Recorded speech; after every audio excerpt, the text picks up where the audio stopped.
What am I doing with my life? I was supposed to major in business. I was going to work for Gwyneth Paltrow. Spread her goop across the lands.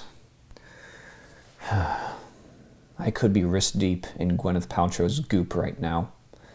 Instead, I'm reviewing Faz books. Oh shit, I'm recording.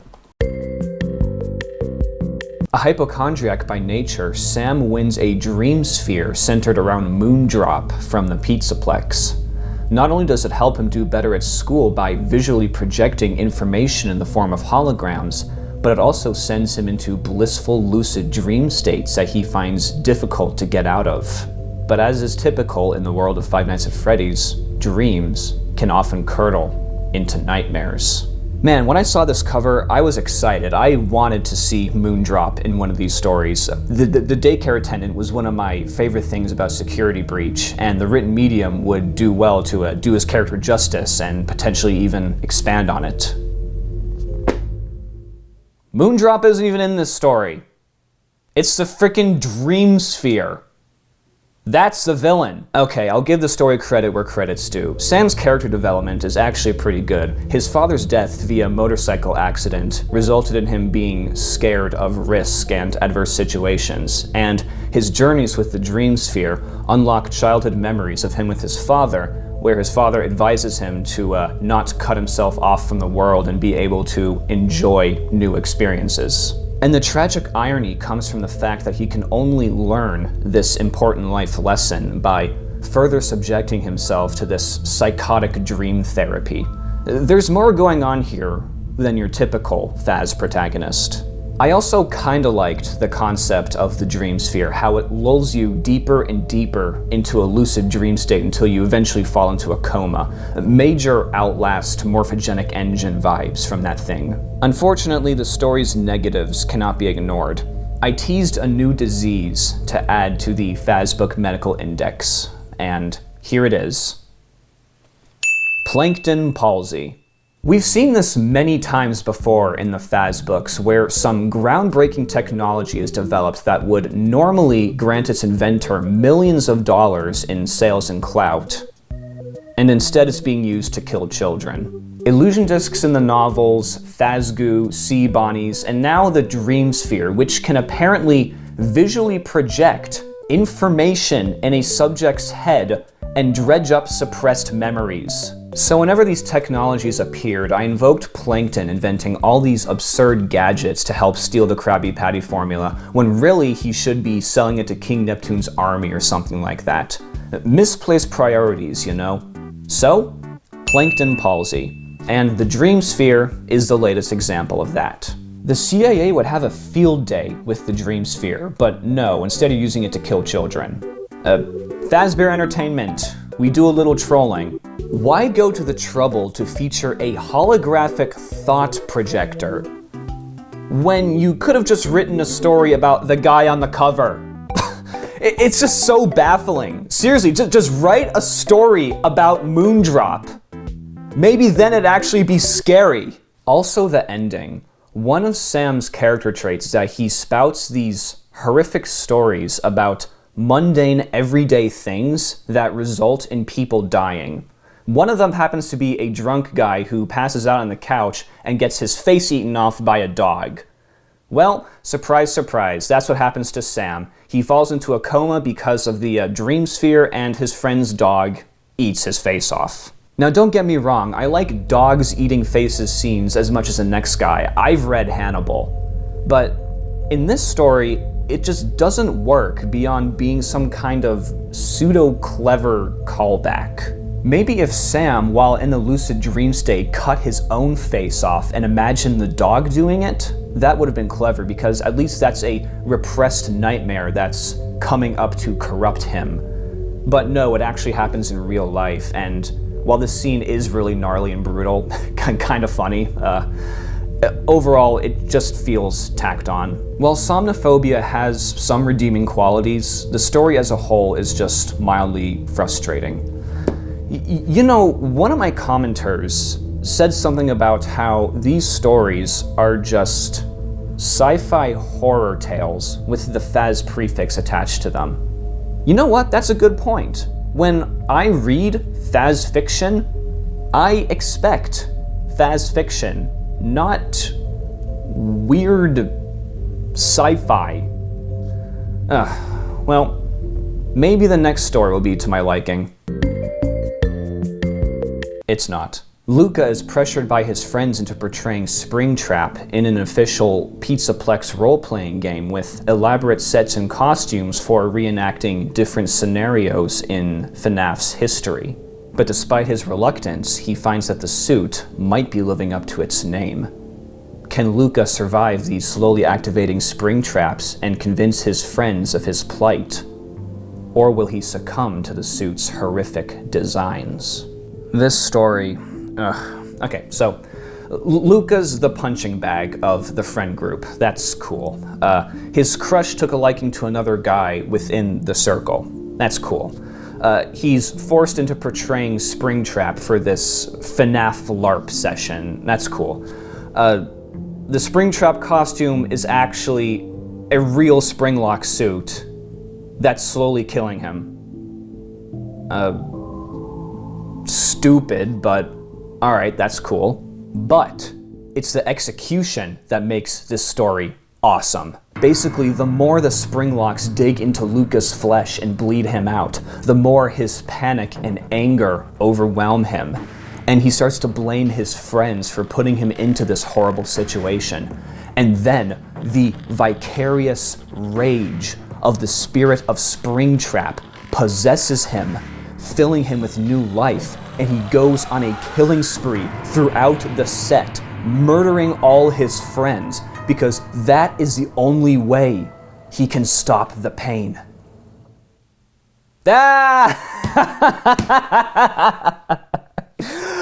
I'm totally kidding. That would have been the cool way to do it. What really happens in the story? Well, the Springlocks activate and Luca stumbles around for 30 pages bleeding to death. Seriously, that's the story.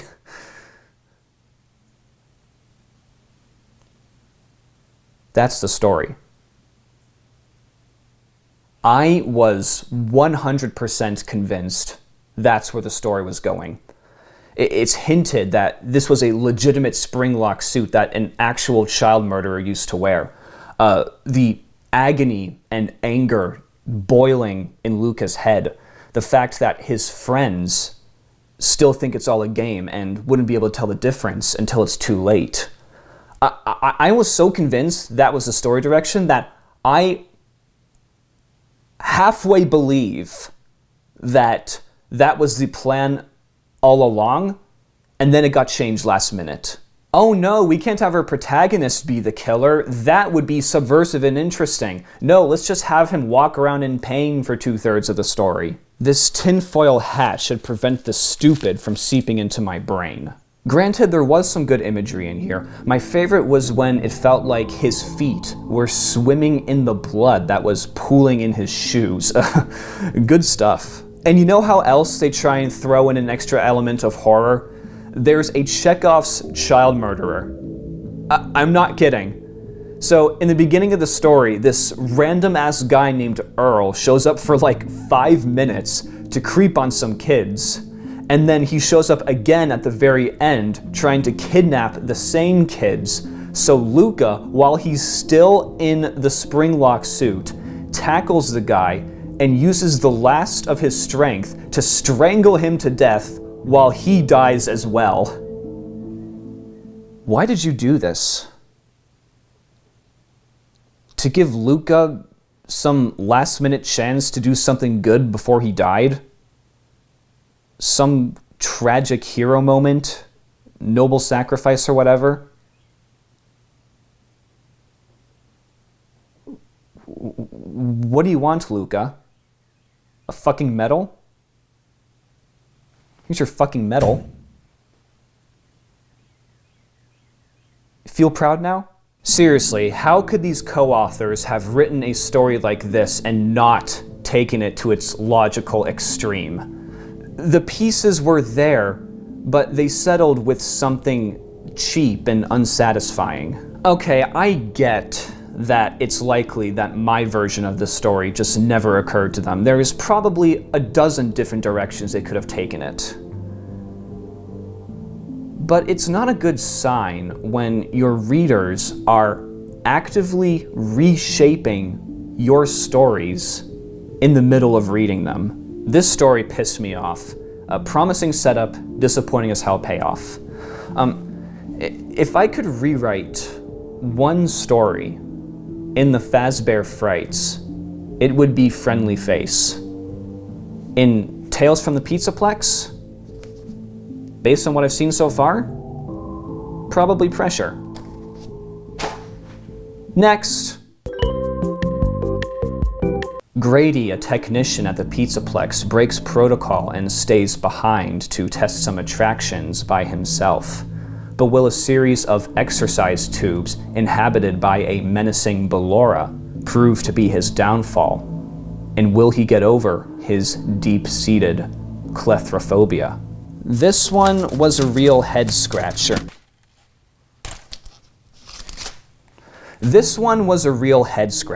And not because it was multi-layered or anything like that. I'll tell you the one thing I like about it, and that's the protagonist's backstory. Grady is an overweight junk food addict with claustrophobia, or rather the fear of being trapped. This is different from claustrophobia because even in tight spaces, you could still potentially get out of it. With claustrophobia, it doesn't have to be a tight space, you could just have no chance of escape. When he was a kid, his babysitter and her boyfriend trapped him in the closet so that they could presumably fuck. And he was in there for 5 hours, which mentally scarred him. And his mother had to resort to just giving him whatever food he wanted, which happened to be sugary junk food, just so he could stay calm and not ever have to worry about ever feeling trapped again. Christ in heaven, that's dark. Straight out of Stephen King. Too bad the rest of the story is a tale from the Pizzaplex. So let's talk about this attraction. It's called Ballora's Fitness and Flex. It's a series of clear pipes that run upward. It's described like an ant farm. And the idea is to take a ladder to the top and then wriggle your way down the pipes. And the closer to the bottom you get, the tighter and twistier the pipes become. And if you get stuck, a Ballora dummy arrives to where you're stuck at, grabs you by the wrists, and forcibly pulls you through the pipes with such strength that it has potential to dismember you, which is exactly what happens to Grady. That is one of the worst ideas I've ever heard. Fazbear Entertainment, as portrayed in these books, is at best negligent, and at worst, evil. But this cursed creation, this hive of liability, this legal, logistical nightmare, takes the cake. There's a saying, assume stupidity before you jump to malice. Fazbear Entertainment has already proven itself to be malicious. We see this in the Help Wanted story, but this is so evil, so irredeemably despicable that it boomerangs right back around to being stupid. Somehow. Like, you knew what would happen, and yet you did it anyway. Something like that.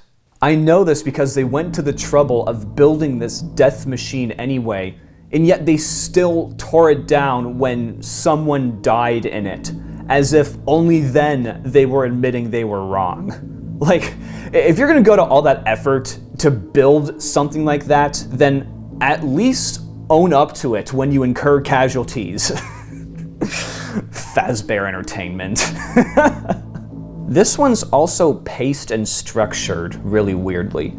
The story actually starts 5 months before, like the meat of it, with these kids who are in the Pizzaplex and they have a map and they discover, oh, Belora's Fitness and Flex is on the map, but it's not actually here in the Pizzaplex. Ooh. They never show up again, and that just goes absolutely nowhere. And then the final act, when Grady's friends actually discover him dismembered in the pipe, it's just so overstretched that it feels like it was padded to hit a word minimum. Overstretched. Kind of like what happened to Grady.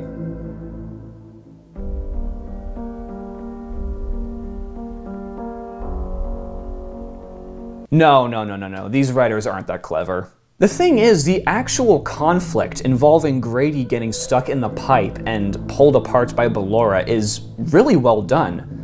The problem is, it's just surrounded by all that fluff and a concept that is just so outlandish and ridiculous that you can't take it seriously anymore. This story would probably work better as a piece of flash fiction with a few alterations to the pacing and the setup to offset the silliness, but nope, this is what we got, and I was annoyed.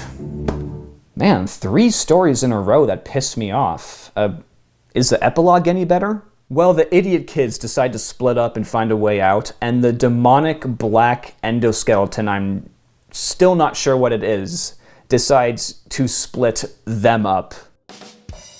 Seriously, getting your limbs ripped off followed by your head is a pretty gnarly way to go, and it happens twice more in this epilogue. Damn, good stuff. It's hard to talk about this epilogue in depth because the pace is a lot slower than it was in the Stitch Wraith saga, and as a result, not much happens in each section. But I'm enjoying it. Like I said, old school splatterpunk slasher vibes. Can't go wrong with that, especially in the context of a Thaz book. Well, see you all next time. How do you pronounce it? Pronunciation. Oh, come on, why you... Come on. Is it on dictionary.com? Why isn't that the first frickin' option? I just want to be sure I'm saying it right. Claustrophobia. Is it even a word? Does dictionary.com even recognize it as a word? What? Fuck you! No, not this one, you fucking idiot. No!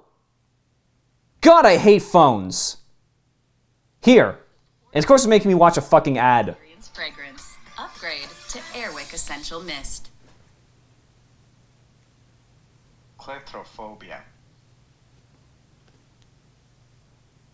Claustrophobia. Clathro? Is it Clathro or Clathro? Speak up.